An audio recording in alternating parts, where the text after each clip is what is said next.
have believed in the last years of the 19th century that this world was being watched keenly and closely by intelligences greater than man's, and yet as mortal as his own. That as men busied themselves about their various concerns, they were scrutinized and studied, perhaps almost as narrowly as a man with a microscope might scrutinize the transient creatures that swarm and multiply in a drop of water. With infinite complacency, men went to and fro over this globe, about their little affairs, serene in the assurance of their empire over matter. Yet across the gulf of space, minds that are to our minds as ours are to those of the beasts that perish, intellects vast and cool and unsympathetic, regarded this earth with envious eyes, and slowly and surely drew their plans against us.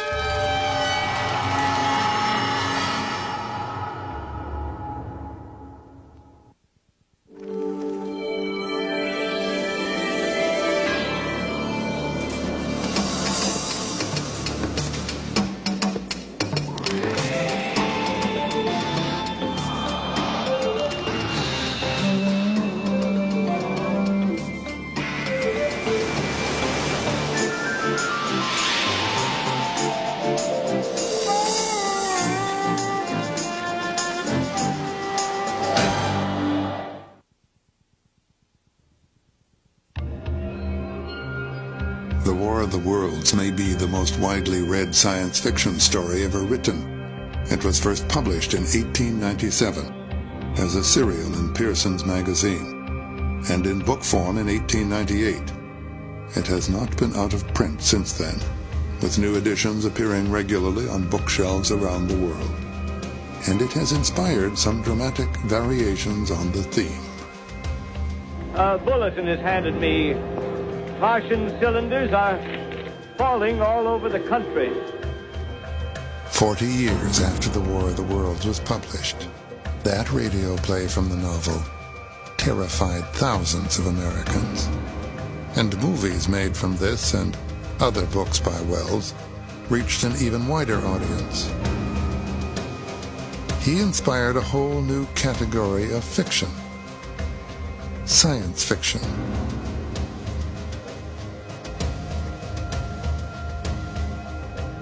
Wells and later writers in the genre aroused several generations to think about the future and look towards the stars. Today's space program owes them all a debt.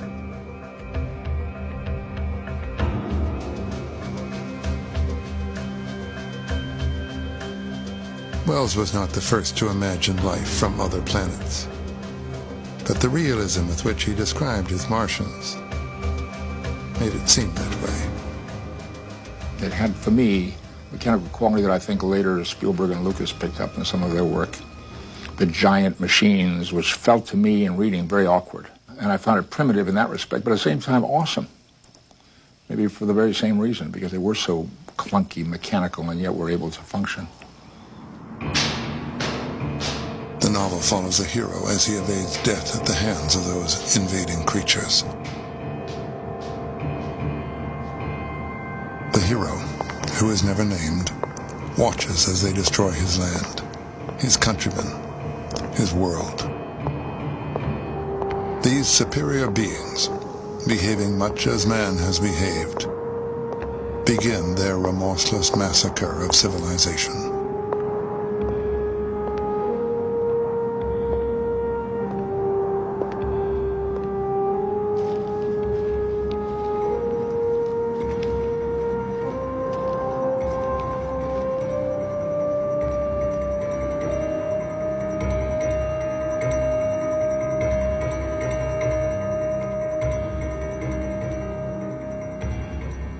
For the most part, Wells based his stories on what science knew or thought it knew at the time. His dark vision was that just as man is mortal, so too is humanity. The danger may come from space or here on Earth. In either case, our safety on this globe is not assured. Wells feared a kind of golden rule operating in nature. He warned that we may suffer the same fate to which we have consigned other species: extinction. Hope, if any, lies in unity and scientific knowledge. The story begins with a sign in the heavens. Hundreds of observers saw the flame that night and the night after about midnight, and again the night after, and so for 10 nights, a flame each night. Then came the night of the first falling star. It was seen early in the morning, rushing over Winchester eastward, a line of flame high in the atmosphere. Hundreds must have seen it and taken it for an ordinary falling star.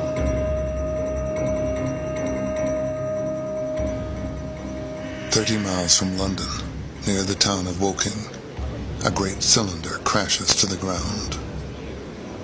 A crowd gathers as a hatch opens, revealing creatures which look like huge brains with eyes and mouths and tentacles for limbs. I noted a little black knot of men, the foremost of whom was waving a white flag.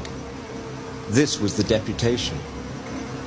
There had been a hasty consultation, and since the Martians were evidently, in spite of their repulsive forms, intelligent creatures, it had been resolved to show them, by approaching them with signals, that we too were intelligent.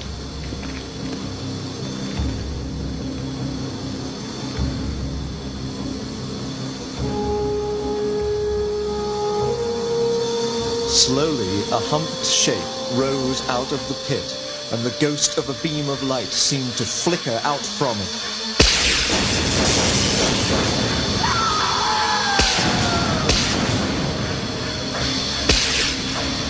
The slaughter begins. As the townspeople scatter for their very lives, the Martian's fantastic weapon, a kind of heat ray, swings about, firing at everything that moves, until nothing moves anymore.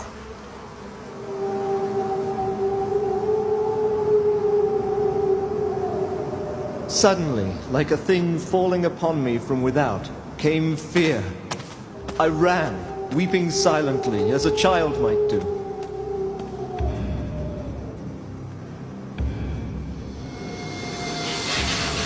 As night falls, the Martians assemble several monster machines. Each machine is manned by a Martian brain.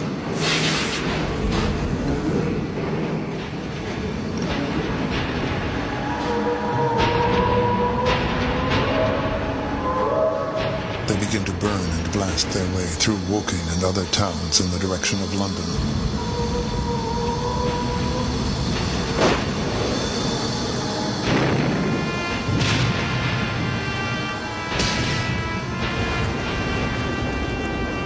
The army attacks them with its biggest guns, but it is no use.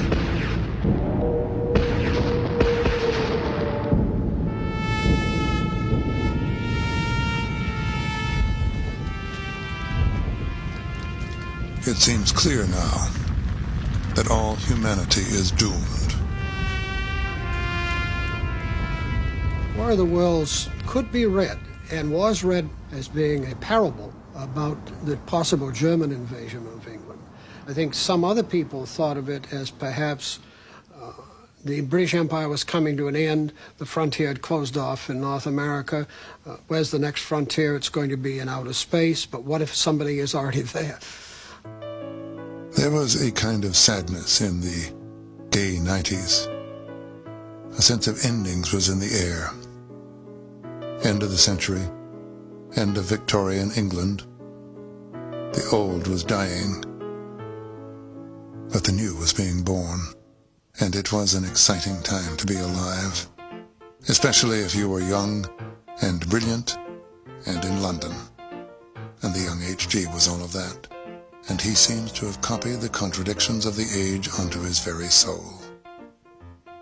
He was a socialist, and yet he wasn't a socialist. He hated privilege, and yet he loved hobnobbing with the rich. He was from the very lowest edge of the middle class, semi-professional class, so that he was conscious of the problem of slipping down into the working class, but at the same time hopeful that he could rise in the class he was in. H.G. Wells was born in 1866 in Bromley, Kent.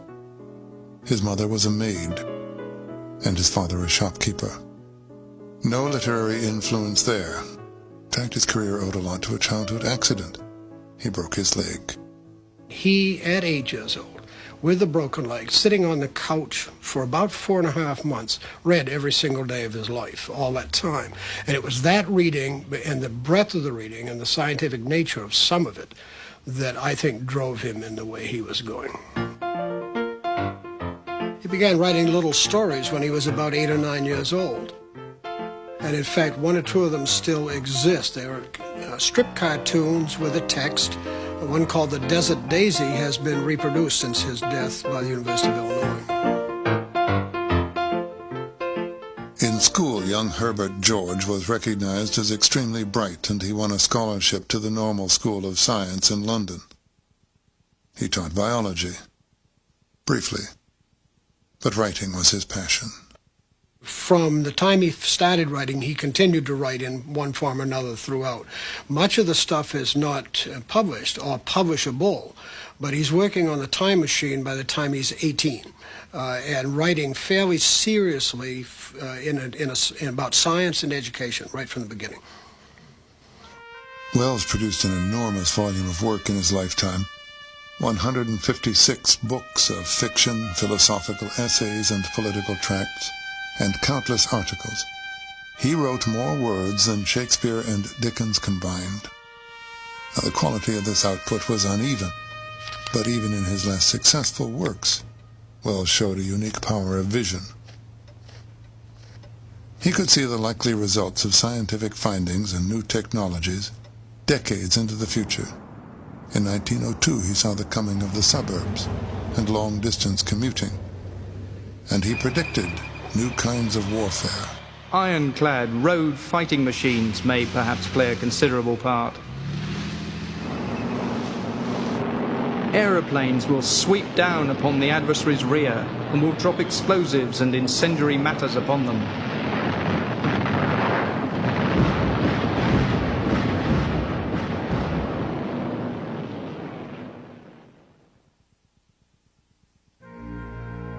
At the turn of the century, The War of the Worlds captivated a reading public already fascinated by the promise and dangers of science, and by the implications of one scientific theory in particular, evolution.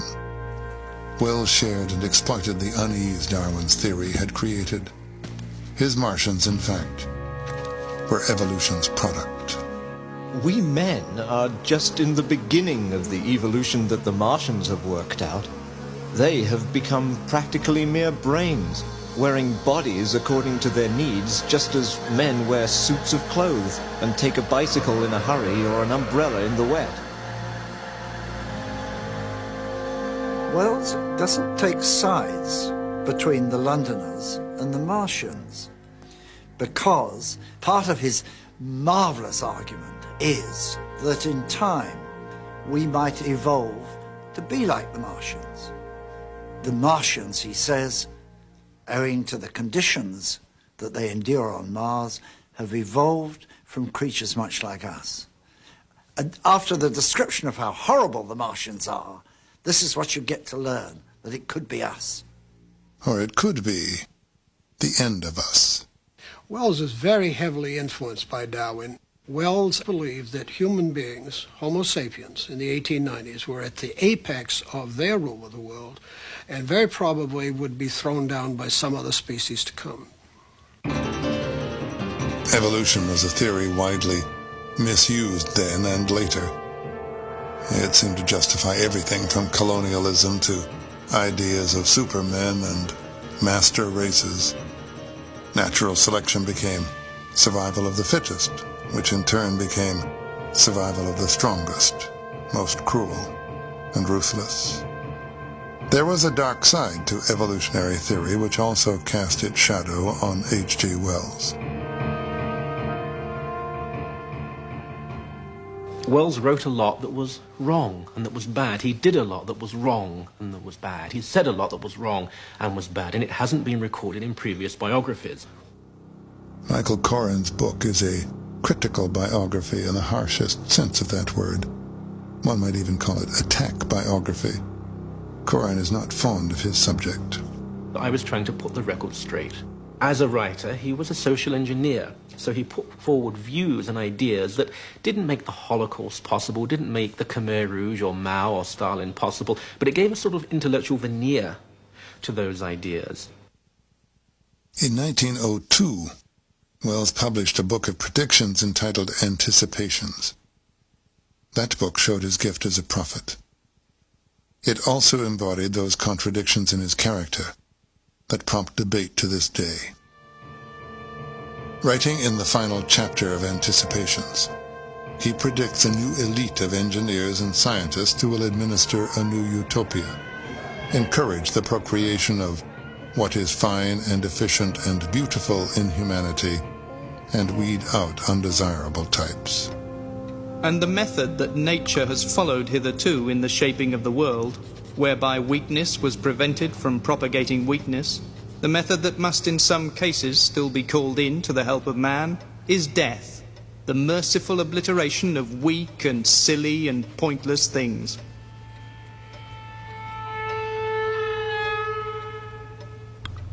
That's what Wells's critics mean when they call him a social engineer. The cool, even cold detachment with which he mused about obliterating weak and silly and pointless things can be read dismayingly as a precursor to the insane experiments in social engineering that would scar the 20th century. Wells has also been accused of racism and anti-Semitism, partly on the basis of the new society he described in Anticipations. And as Wells said, for example, as for the dark and swarthy and yellow people, I take it they will have to go. Or the Jews are termites in the civilized world, I take it they will have to go. That's not entirely fair. This is what Wells actually wrote. And how will the new republic treat the inferior races? How will it deal with the black, the yellow man? How will it tackle that alleged termite in the civilized woodwork, the Jew? Certainly not as races at all. Whatever men come into its efficient citizenship, it will let come. While the logic of those sentences are anti-racist, there is, however, a racist tone to his language. And for the rest, those swarms of black and brown and dirty white and yellow people who do not come into the new needs of efficiency, I take it they will have to go. And yet, in the same book, Wells also argued forcefully against the racist idea, and he denounced the twisting of Darwinian theory. The worldwide repudiation of slavery in the 19th century was done against a vast sullen force of ignorant pride, which, reinvigorated by the new delusions, swings back again to power.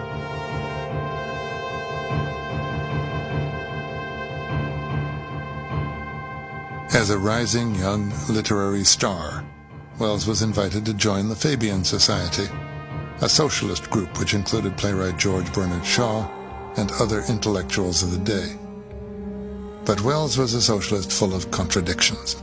He didn't have much use for the masses. He hated trade unions. He was a child of the lower middle classes who was terrified of the lower classes. He strongly supported the Bolshevik Revolution, but unlike so many others on the left, he was revolted by Stalin's repressions.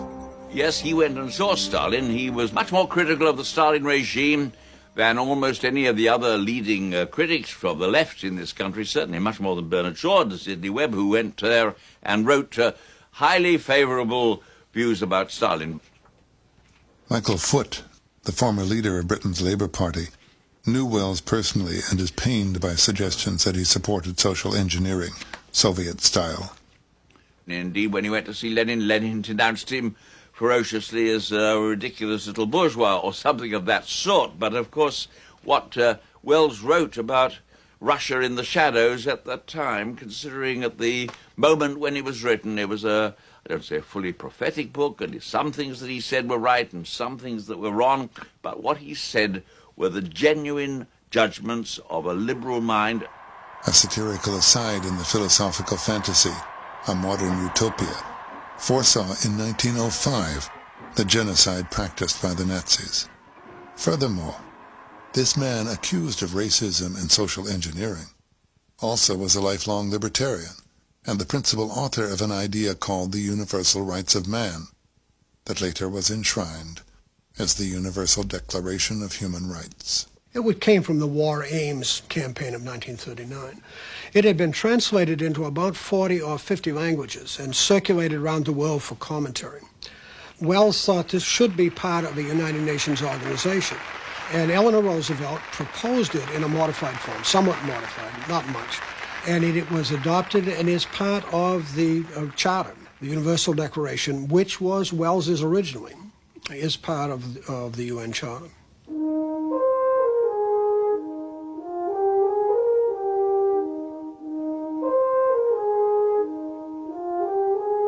Wells's many books and articles, his ideas about the future, and the accuracy of many of his predictions brought him prominence beyond the fame of popular authors. He became a kind of international guru, consulted by great personages. He met with the likes of Lloyd George, Henry Ford, Franklin Roosevelt, and Shirley Temple. This is why he's difficult to classify, because he became, depending how you look at it, much more or much less than a writer. He became a world figure. Wells believed passionately in the idea of one world and one world government. For years he preached his vision of a global society at peace, where distinctions of race and class will give way to those of merit. During World War II, he proposed that the emerging victors, America, the Soviet Union, and Great Britain, work together to enforce global peace. If they took possession of the air, as they are quite capable of doing, nothing could withstand them.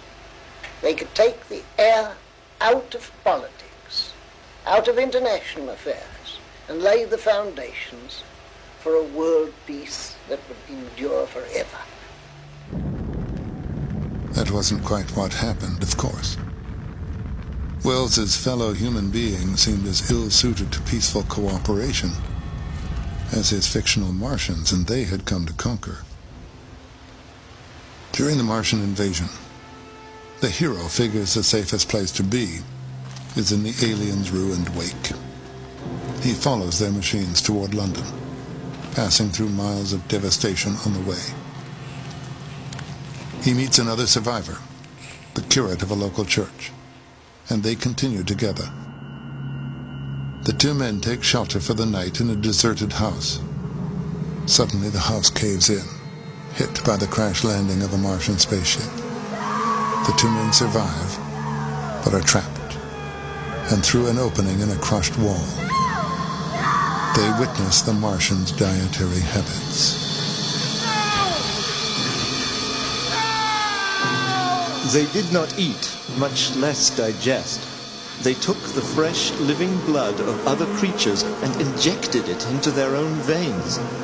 I cannot bring myself to describe what I could not endure, even to continue watching.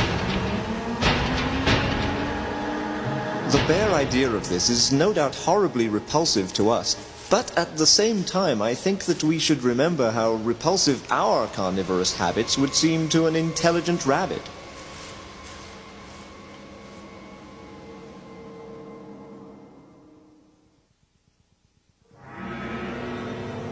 The men notice a strange red weed growing beyond the wall.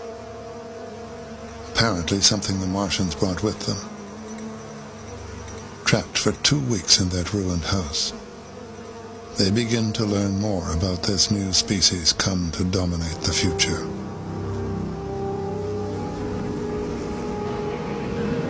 The Martians do not sleep, and so they are able to work round the clock. And they do not know what illness is, there having been no microorganisms on Mars.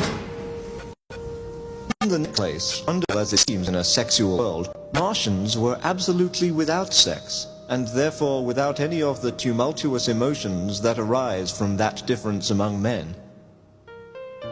The author of those words was quite familiar with tumultuous emotions. If many Victorians were inhibited about sex, H.G. Wells was not one of them. He challenged that starched convention with, so to speak, a passion. Wells certainly did know a lot of women. It was one of the things that writing and success brought him. And what's more, women liked him very much, and after they had been his lovers, they often remained his friends. They said he smelt of honey. H.G. Wells explored his sexual urges with a legendary number of women. Wives, lovers, friends, and flings. He later explained his insatiable appetite as a search for his lover shadow. It began with his cousin Isabel. He married her, but Isabel quickly proved sexually and intellectually disappointing. A second person came into Wells's life, and this is the woman we know as Jane, or Amy Catherine Robbins, as she was, her real name was. She was a student in Wells's laboratory. So Wells divorced Isabel, married Amy, whom he inexplicably insisted on calling Jane, and went to work. From 1895 to 1898, he wrote frantically, launching his writing career with 3 of his most famous novels: The Time Machine, The War of the Worlds, and The Island of Dr. Moreau. Married bliss, however, soon wore thin, and Wells began chasing shadows again.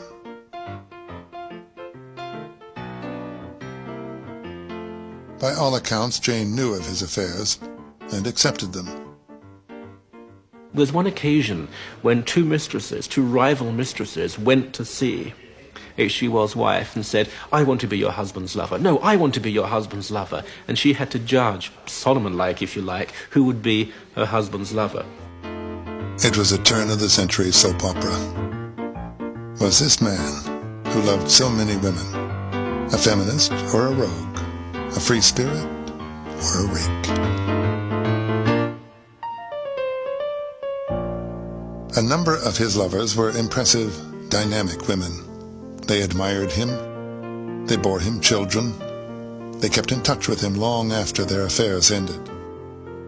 The most important of these was the novelist Rebecca West. The 2 loved and quarreled for 10 years. Wells once shouted out, "You're too ugly to meet my friends." He treated her in the most appalling way. When they had a child, he refused to see the child and just packed Rebecca and the little boy off to the countryside. But she also, the day after he died, wrote to his daughter-in-law and said, "You and I both know that I loved him every day of my life." But sexual gratification and emotional commitment appeared to be 2 more worlds at war within this man.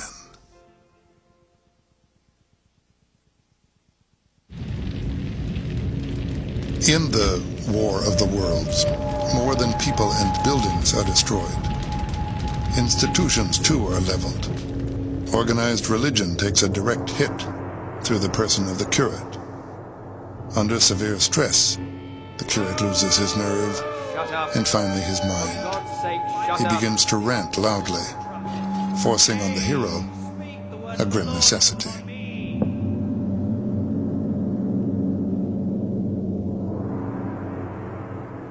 The curate is the weakest of the weak. He gives in. The narrator has to kill him, in fact, because he's going to reveal all to the fighting machines. And the curate is a person who, first of all, tries to rely on God and then finds that fails him. And so he doesn't have anything to rely on except run around. He's the epitome of the rabbit, in fact, in the metaphor. On the 15th day of his imprisonment, the narrator wakes up and discovers, to his astonishment, that the Martians are gone. He steps out of the shattered house and gazes across a landscape empty except for the Martians' red weed, which seems to be everywhere. I felt the first inkling of a thing that presently grew quite clear in my mind. that oppressed me for many days, a sense of dethronement, a persuasion that I was no longer a master, but an animal among animals, under the Martian heel. With us it would be as with them, to lurk and watch, to run and hide. The fear and empire of man had passed away. Alone now, the narrator resumes his grim journey toward London. As he passes the fearful leavings of the Martians, a thought of guilty recognition seizes him. We must remember what ruthless and utter destruction our own species has wrought, not only upon animals, but upon its inferior races. The Tasmanians, in spite of their human likeness, were entirely swept out of existence in a war of extermination waged by European immigrants. Are we such apostles of mercy as to complain if the Martians war in the same spirit? So the Martian invasion was a cautionary tale in the spirit of what goes around comes around. The idea of intelligent beings on Mars was taken seriously by many people back then, including H.G. Wells. He'd written about Mars a couple of times earlier summarizing the knowledge.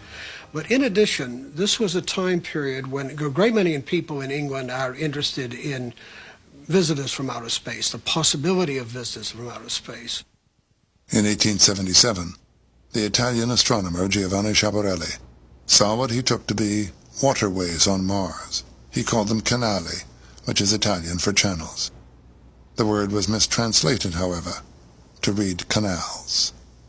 When people began to see these illusionary lines, then this was in a period of time when all over the world people were building canals and great works of irrigation. And so it was an easy next step to say, well, these great canals were to save that Martian world. So again, imagination took over and built much of that structure. But nevertheless, that was the popular scientific understanding at the time H.G. Wells wrote. And long after that time, Wells's story of invading Martians still had the power to shock. On the night of October 30th, 1938, several million American radio listeners were tuned to CBS when the Halloween broadcast of the Mercury Theater of the Air came on. Many who tuned in a little late missed the introduction and may have caught this.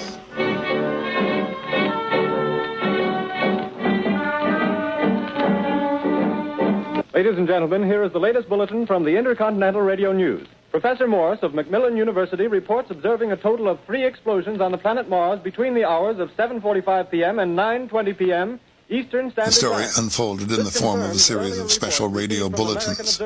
Thousands believed they were hearing live news. Radio actors provided them with details of ultimate disaster. It is reported that at 8:50 p.m. a huge flaming object fell on a farm in the neighborhood of Grover's Mill, New Jersey, 22 miles from Trenton. Woking had been replaced by Grover's Mill, London by New York, but the basic plot was the same. The monster is now in control of the middle section of New Jersey and has effectively cut the state through its center. Communication lines are down from Pennsylvania to the Atlantic Ocean. Highways are clogged with frantic human traffic. Police and army reserves are unable to control the mad flight. As the radio conjured up images of panic in the minds of listeners, some listeners actually did panic and fled. The enemy is now in sight above the Palisades. 5 great machines. First one is crossing the river. I can see it from here, wading the Hudson like a man wading through a brook. To X2L calling CQ. Isn't there anyone on the air? Isn't there anyone on the air? Isn't there anyone? Howard Koch remembers that night, as well he should. He wrote the script, did it in a 6-day and night marathon, then got a full night's sleep. The next morning, as he walked down 72nd Street to get a haircut, he learned what he and his producer had done. I heard war, panic, so on. And I went into the barber shop and I said, "Are we at war or something?" And he laughed and he held up a newspaper with a headline, "Martian broadcast Panic's Nation. Well, that was one of the strangest moments in my life. But the real heat was on the very young and beleaguered producer, whose name happened to be Welles also, Orson Welles. It came rather as a great surprise to us that a story, fine H.G. Wells classic fantasy, the original for so many succeeding comic strips and adventure stories and novels, about a mythical invasion by monsters from the planet Mars, should have had so profound an effect upon radio listeners. Howard Koch went on to write screenplays for such movie greats as Casablanca. But he has never forgotten Halloween 1938. Perhaps War of the Worlds will always strike a chord. In 1943, a young British soldier on his way to the front found Wells's creation still powerfully appropriate. I was on a mainline station, and there, selling in hardcover, was H.G. Wells's War of the Worlds, with the deadly machines of the Martians striding across the cover, searchlights waving, even as that night they waved over London. Ah, God, this was a topical novel, you know. It was the most topical novel you could read at that time. And then it had been written, what? It was 50 years old then. Menacing all mankind and every creature on earth comes the War of the Worlds. In 1953, Hollywood tried its hand at adapting War of the Worlds. The movie unveiled startling new special effects. The adaptation might have caused poor H.G. to groan in his grave. The story was given a kind of religious overlay and updated once again. The Martians had learned to fly. The narrator got a name and a love interest. Oh, Uncle Matthew, this is Dr. Clayton Forrester. My uncle, Dr. Matthew Collins, pastor of the community church. Well... The curate was a minister who, trying to communicate, became a martyr, which conveniently left his niece to get trapped with the narrator in the house caved in by the new arrival.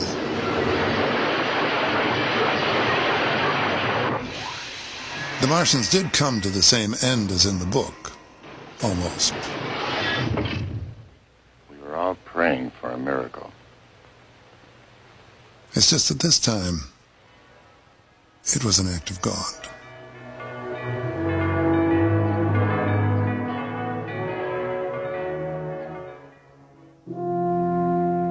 Mars, the red planet. It still intrigues us. Of course, we can relax about a Martian invasion.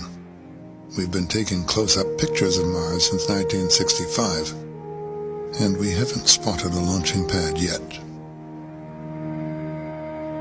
In the last 3 decades, Mars has been extensively studied by NASA spacecraft. From Mariner 9 in 1971 to the Viking spacecraft in 1975, a whole new picture of the planet began to unfold. Gigantic canyons, monstrous volcanoes, even small channels, which might have been caused by rain. So the possibility then existed that sometime in the ancient past on Mars, there may have been liquid water on the surface. So that then opened the possibility that there may once have been life, and if there was once life, maybe it was preserved in some places. Today, it's agreed there is no intelligent life on Mars. But if not on Mars, somewhere else?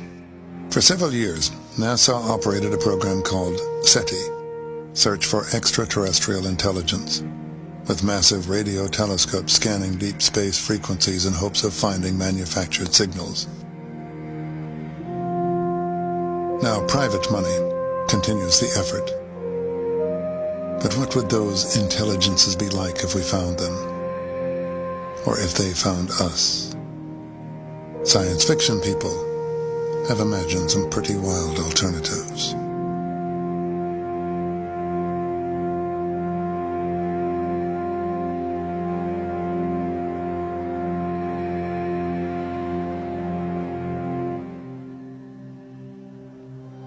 Fascination with the idea of extraterrestrial life persists. Aliens have been a popular, if not always deadly serious, theme in movies and television, and they have featured some of the most popular characters of all time. Captain, the Horde is a remarkably intelligent and sensitive creature. Like the more or less friendly Vulcan who arrived aboard Star Trek back in the 1960s. I suspect you're becoming more and more human all the time. Captain, I see no reason to stand here and be insulted. Leonard Nimoy actually began his extraterrestrial career in the 1950s. Perhaps a little longer. The atmosphere on Mars is so thin we've adapted ourselves to live on very little oxygen.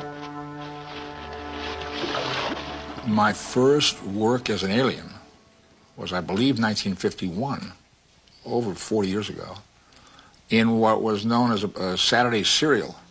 It was in a piece called Zombies of the Stratosphere, in which I played one of 3 or 4 Martians who arrived on Earth in a wobbly silver cigar-shaped spaceship that landed behind a rock, because then they didn't have to show the whole ship.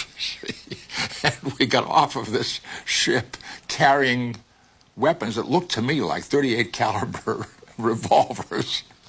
And we hijacked a pickup truck, and we were going to take over planet Earth. As both actor and director, Leonard Nimoy has done a lot to popularize the idea of space exploration. He also has some thoughts about the psychological roots of this alien thing.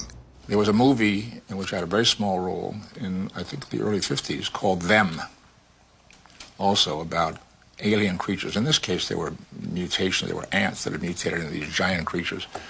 But I thought the title was perfectly appropriate to cover this entire canvas. Them. It's us, and there's them. And them is the other. It's people of different color, people of different attitude, people of different social structure, people with different values than we have. Some say we have a deep-seated need for aliens. After all, what's an us without a them? But Wells saw his Martians in starker terms, as perhaps man's fate, if man is not very smart, or lucky, or both.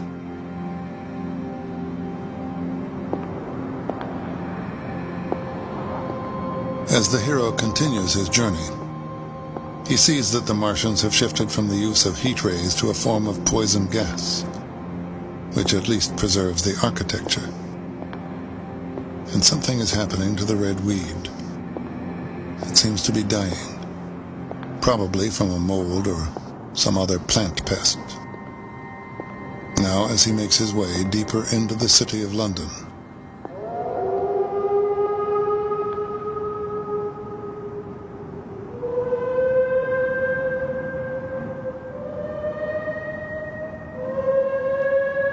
it was as if that mighty desert of houses had found a voice for its fear and solitude.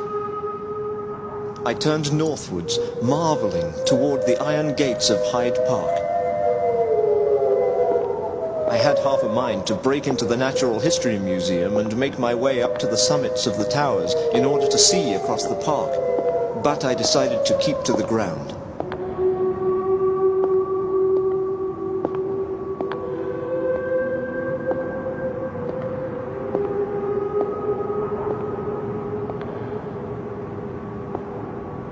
he comes upon Regent's Park, and there it is. I was not terrified.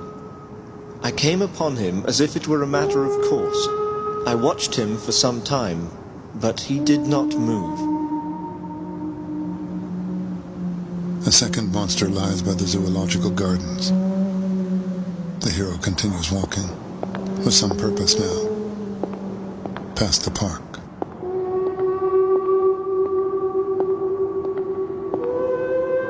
While that voice sounded, the solitude, the desolation had been endurable. By virtue of it, London had still seemed alive, and the sense of life about me had upheld me. Then suddenly a change. the passing of something, I knew not what, and then a stillness that could be felt. Nothing but this gaunt quiet.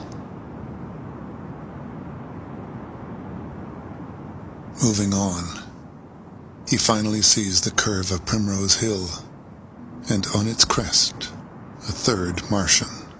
The Martians were dead, slain by the putrefactive and disease bacteria against which their systems were unprepared, slain as the red weed was being slain, slain after all man's devices had failed. Where it's not the Earthlings who defeat the Martians, it's the minute and almost invisible bacteria. What a coup de théâtre! Who wrote such a marvellous ending to a novel as that? It's wonderful, isn't it? Millions of readers have agreed. But there is more to this book than a wonderful story. Behind it was Wells's continuing fear that humankind would annihilate itself before it learned how to preserve itself, a subject about which he had uncanny foresight. In 1934, a young physicist named Leo Szilard was contemplating the idea of atomic chain reaction. Knowing what this would mean, Szilard said years later, and I knew because I had read H.G. Wells, I did not want this patent to become public. In 1913, Wells already had imagined just such a chain reaction, an atomic bomb. And 32 years later, that frightful prediction came true, obliterating the cities of Hiroshima and Nagasaki. The writer died a few months later.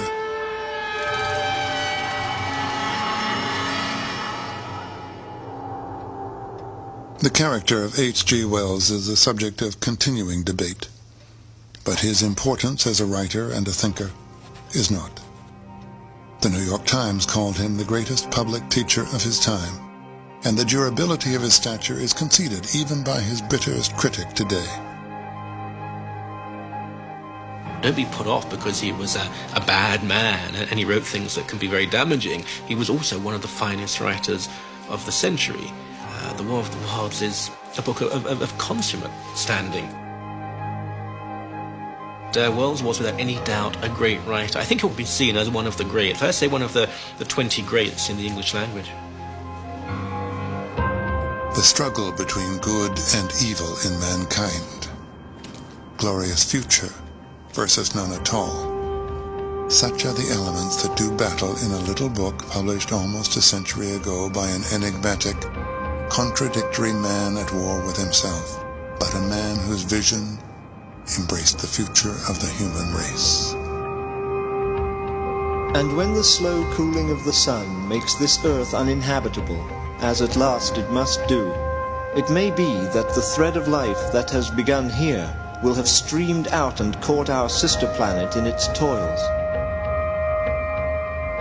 Dim and wonderful is the vision I have conjured up in my mind of life spreading slowly from this little seedbed of the solar system throughout the inanimate vastness of sidereal space.